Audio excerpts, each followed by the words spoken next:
मुझे लगता है कि भाई ये मैं ये कहूं कि आप पढ़ लो सही से, ये कर लो वो कर लो या पढ़ाई शुरू कर दो, तो ये वो समय नहीं है। बस अपने आप को एक सही स्थिति में हम चल रहे हैं या नहीं चल रहे हैं, इस बात को जांचने का है। अब सही स्थिति कैसे पता चलेगी सर? तो बच्चे आप अपने आप को जब भी कभी मॉक के थ्रू ही एनालिसिस करिए हर सब्जेक्ट वाइज, बजाय इसके कि मेरे फुल मॉक में इतने कम क्यों आ रहे हैं, मैं क्या करूं गुरुजी, मैं तो बढ़ ही नहीं रहा हूं, हाय मैं लुट गया, मैं बर्बाद हो गया। इन सब चीजों को करने से अच्छा है कि आप अपने हर सब्जेक्ट वाइज देखिए अपने आप को कि मैं मैथ्स में कहाँ हूं, मैं रीजनिंग में कहाँ हूं, मैं हिंदी में कहाँ हूं और मैं जीएस में कहाँ हूं। अब आपको ये लगता है कि सर ये सब्जेक्ट तो मेरा बिल्कुल भी पकड़ में नहीं है, ऐसा या तो आपका मैथ्स होगा या आपका जीएस होगा, इनके अलावा तो नहीं हो सकता कोई सब्जेक्ट ऐसा। रीजनिंग और हिंदी में ऐसे कोई भी बच्चा नहीं कहेगा।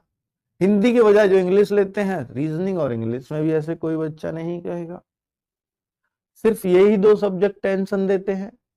और जो टेंशन नहीं देते, हिंदी और रीजनिंग, क्या वो आप पूरा कर पाते हो या हर टेस्ट में 18+ कर पाते हो? उस पर एनालिसिस करो। सर इन दो का क्या करें? मतलब दो में से एक तो आपको मजबूत रखना ही पड़ेगा। आपकी या तो जीएस बहुत मजबूत हो सकती है या मैथ्स बहुत मजबूत हो सकता है। मोस्टली बच्चे जीएस में थोड़ा सा ये कहते हैं सर इतना बढ़िया नहीं है, मैथ्स अच्छा है। तो आपके 3 सब्जेक्ट फिर अच्छे हो जाते हैं। तो जिनके 3 सब्जेक्ट है, 3 सब्जेक्ट अच्छे हैं, मैथ्स रीजनिंग हिंदी, तो हिंदी भाषी जो स्टेट है इनमें उम्मीद वही करें अपने सिलेक्शन की।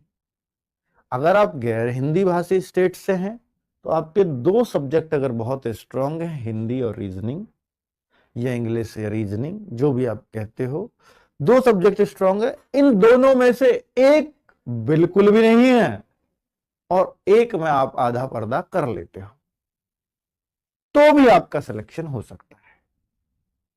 मतलब कम से कम आपको जो हिंदी भाषी वाले स्टेट से बच्चे नहीं हैं उनको भी कम से कम आधा उसमें से, मान लो या तो आपका जीएस बिल्कुल नहीं है तो मैथ्स अच्छा हो, मैथ्स बिल्कुल नहीं है तो जीएस थोड़ी अच्छी हो। तो टोटल मिलाकर के आपको 2.5-3 सब्जेक्ट, 2.5 मतलब एक बिल्कुल छोड़ भी दिया है तो एक बहुत स्ट्रांग हो या उसमें से बहुत स्ट्रांग भी ना हो, आधा भी हो तो भी चल जाएगा, पर दूसरे में भी एक चौथाई चाहिए तो आप सिलेक्शन ले जाते हो तब भी। तो बच्चे अब मैं आपसे ये कह रहा हूं कि रीजनिंग और हिंदी 2 सब्जेक्ट सबके बहुत अच्छे होने चाहिए, चाहे कोई कहीं से भी है। ये सबसे आसान सब्जेक्ट हैं। इनमें अगर कहीं कमी हो रही है, हिंदी और रीजनिंग में या इंग्लिश और रीजनिंग में, तो भाई इस कमी को सबसे पहले दूर करो। किस चैप्टर में का क्वेश्चन इन दोनों में मुझसे गलत होता है, उस चैप्टर का प्रश्न, ये प्रतिज्ञा लो कि अगले मॉक में गलत नहीं होने दूंगा, चाहे कुछ भी क्यों ना हो जाए। ये प्रतिज्ञा तो आपको करनी पड़ेगी, तो ही आप एक सटीक गाइडेंस में तैयारी कर रहे हैं। अब बात बचती है सर मैथ्स और जीएस की। तो भाई देखो, जीएस के लिए तो किसी के लिए भी ये कहना कि भाई साहब बहुत बढ़िया है, आप तो इतना पक्का ही कर दोगे 15-16, वो पॉसिबल नहीं है। पर एसएससी की स्टैटिक जीके को एसएससी जीडी के लिए थोड़ा अच्छे से पढ़ जाना, 8-7 प्रश्न तो वही दे देती है आपको। और स्टैटिक जीके को भाई सबसे अच्छे टीचर पूरे यूट्यूब पे हो या कहीं भी हो, भारत के ही सबसे अच्छे मैं कह सकता हूं कि नवीन सर है, और उन्होंने आपको पढ़ाया भी है। तो आप उनसे पढ़ें तो अपने आप पे थोड़ा सा आश्वस्त रहें और उनके नोट्सों को अच्छे से रिवाइज करें कि स्टैटिक की उनकी बुक भी आती है बच्चों, वो भी पढ़ लेंगे तो सोने पे सुहागा हो जाएगा। फिर आपके जो 8 प्रश्न आए या 10 आए, पहले आधी स्टैटिक जीके भी आ गई थी 20 में से, और ऐसा केवल जीडी में होता है, ना सीजीएल में ना सीएचएसएल में इतना पूछा जाता है। क्योंकि स्टैटिक को सबसे आसान माना गया है और आसान सबसे ज्यादा चीजें जीडी में ही पूछी जाती हैं एसएससी के एग्जाम में, वो आसान मानते हैं इसको। तो आप स्टैटिक को अगर इतना कर लेते हैं, बुक प्लस नवीन सर की बुक प्लस नवीन सर की क्लास या नोट्स, बुक भी नहीं करते हैं तो नोट्स जरूर कर लीजिए, तो आप 8-10 प्रश्न के लिए एश्योर हो जाते हैं। उतनी पढ़ाई करिए।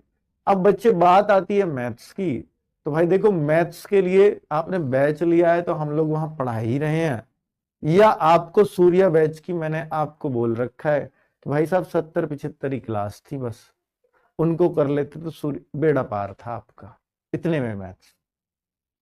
ठीक है, ऐसा ही एसएसजीडी में मैथ्स पूछा जाता है, इससे ज्यादा नहीं।